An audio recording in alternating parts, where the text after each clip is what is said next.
নমস্কার বন্ধুরা, welcome to cooking with ইচ্ছে। বাড়িতে হঠাৎ অতিথি, আর আপনার কাছে কিছুই সেরকম নেই যা দিয়ে আপনি অতিথি আপ্যায়ন করতে পারেন। আজ আমি শুধুমাত্র কাঁচকলা দিয়ে কিভাবে অতিথি আপ্যায়ন করা যায় সেটাই আপনাদের সাথে শেয়ার করব। আশা রাখি রেসিপিটা আপনাদের ভালো লাগবে। চলুন তাহলে দেখি রেসিপিটা কিভাবে বানানো যায়। তো রেসিপি বানানোর জন্য এখানে আমি 2-3 ঘন্টা আগে একটু ছোলার ডাল ভিজিয়ে রেখেছিলাম। ছোলার ডালটা এখন আমি একটা মিক্সার জারের মধ্যে নিয়ে নিলাম।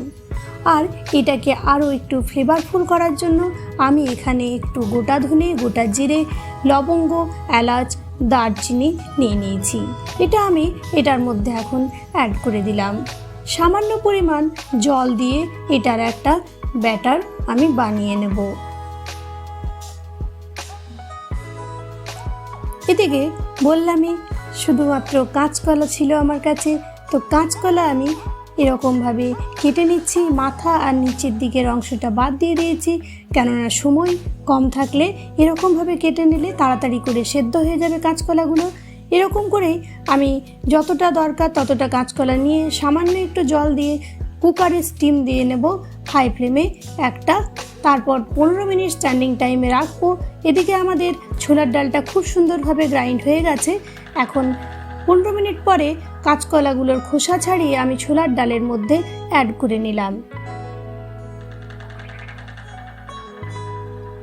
ছোলার ডালের সাথে কাঁচকলাটা কাঁচা দেওয়ার দরকার নেই, সেদ্ধ করে দিলেই কিন্তু টেস্টটা বেটার হবে এই রেসিপিটাতে। আর আমার আজকের রেসিপি যদি আপনার ভালো লাগে প্লিজ একটা লাইক দিতে ভুলবেন না যেন।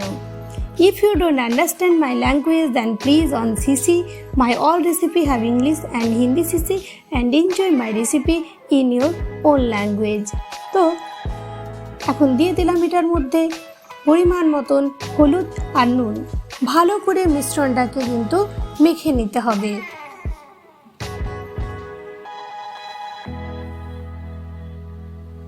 ভালো করে মাখতে হবে, যেমন সমস্ত উপাদান ভালো করে মিশে যায় সেদিকে একটু লক্ষ্য রাখতে হবে।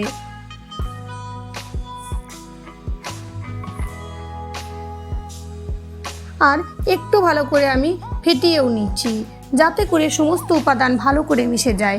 এখন কড়াইয়ে বেশ খানিকটা সর্ষের তেল গরম করে নিয়েছি। তেলটাকে ভালো মতো গরম করে আঁচটাকে কম করে আমি ওই ব্যাটারটা একটু একটু করে এটার মধ্যে ছেড়ে দিচ্ছি। তবে আপনার যদি মনে হয় যে হোয়াইট অয়েলে বানাবো, অবশ্যই হোয়াইট অয়েলে আপনি বানাতেই পারেন। এখন মিডিয়াম আছে এটাকে আমি একটা দিক ভালো করে ফ্রাই করে নিয়েছি।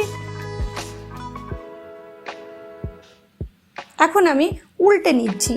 উল্টেও আমি উল্টো পিঠটাকেও ভালো করে মিডিয়াম টু লো ফ্লেমে ফ্রাই করে নেব। দুটো পিঠে ভালো করে ফ্রাই হয়ে গেলে তুলে নিতে হবে।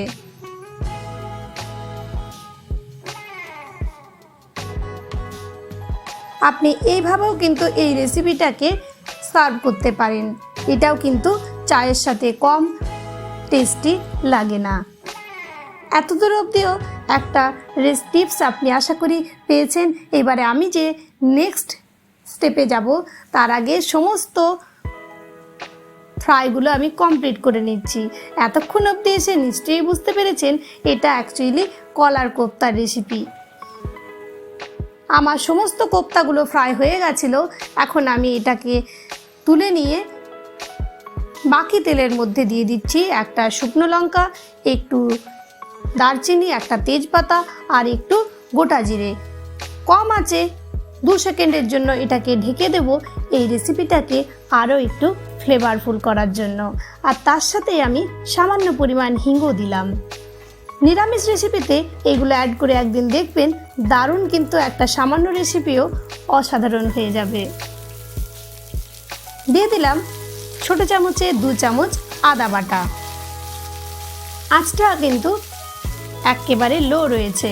দিয়ে দিলাম 1 চামচ পরিমাণে জিরের গুঁড়ো আর ধনের গুঁড়ো মিশিয়ে নিয়েছি সেটা।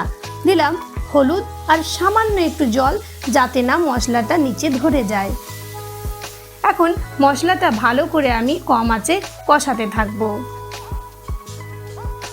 আর কন্টিনিউয়াসলি এরকমভাবে নেড়ে চেড়ে যেতে হবে, না হলে কিন্তু নিচে মশলাটা ধরে যেতে পারে। দিয়ে দিচ্ছি একটু নুন। নুনটা পরিমাণ বুঝে দিতে হবে, কেননা অলরেডি কোপ্তার মধ্যে আমাদের নুন অ্যাড আছে। কারির পরিমাণ বুঝে দিতে হবে। দিয়ে দিলাম একটু মিষ্টি, আর কালারের জন্য 1 চামচ পরিমাণে বড় চামচের কাশ্মীরি মির্চ। মশলাটা ভালো করে তেল না বেরিয়ে আসা অবধি আমি কষিয়ে নিলাম কম আঁচে। এখন আমাদের যে ছোলার ডালটা বেটেছিলাম সেই জলটাই আমি একটু একটু করে দিয়ে দেবো। এটাতে কি হবে, কারিটা আমাদের আরও বেশি ঘন হবে, আর ছোলার ডালের যে কাঁচা ফ্লেভারটা থাকবে সেটা এটার মধ্যে এই সময় অ্যাড করলে একটা দারুণ ফ্লেভার অ্যাড হবে, যেটা কিন্তু আপনার রেসিপিকে একটু হলেও ইউনিক করে তুলবে। এরকমই টিপস পেতে প্রতি সোম শুক্র সন্ধ্যে 6টায় আমার সাথে থাকতে ভুলবেন না যেন। ঢেকে রেখেছিলাম কিছুক্ষণ কম আছে, কিছুক্ষণ ঢেকে রাখাতেই দেখতেই পাচ্ছেন মশলাটা কি সুন্দর একটা টেক্সচার এসছে। এখন এটার মধ্যে করে দিলাম জল অ্যাড, আর ঢেকে রাখবো এটাকে ফুটে যাওয়ার জন্য মিডিয়াম ফ্লেমে 5 মিনিট। 5 মিনিট পরে দেখতেই পাচ্ছেন কারির একেবারে রেডি হয়ে গেছে। আপনি এর চেয়ে বেশি কারি রাখতে চাইলে অবশ্যই রাখতে পারেন, আর কারিটা কিন্তু পরিমাণ বুঝেই রাখতে হবে, কেননা এই যে কোপ্তাটা আমরা এখন অ্যাড করছি এ কিন্তু অনেকটাই জল অ্যাবজর্ব করে নেবে। তাই কারিটা একেবারে ঠিকঠাক বুঝে কিন্তু অ্যাড করতে হবে। এখন ভালো করে একটু মিশিয়ে এটাকে 5 মিনিট আমি ঢেকে রাখবো। রেসিপি ভালো লাগলে পুরো রেসিপিটা দেখে আমার সাথে থাকার জন্য আমার চ্যানেলটাকে সাবস্ক্রাইব করতে ভুলবেন না যেন।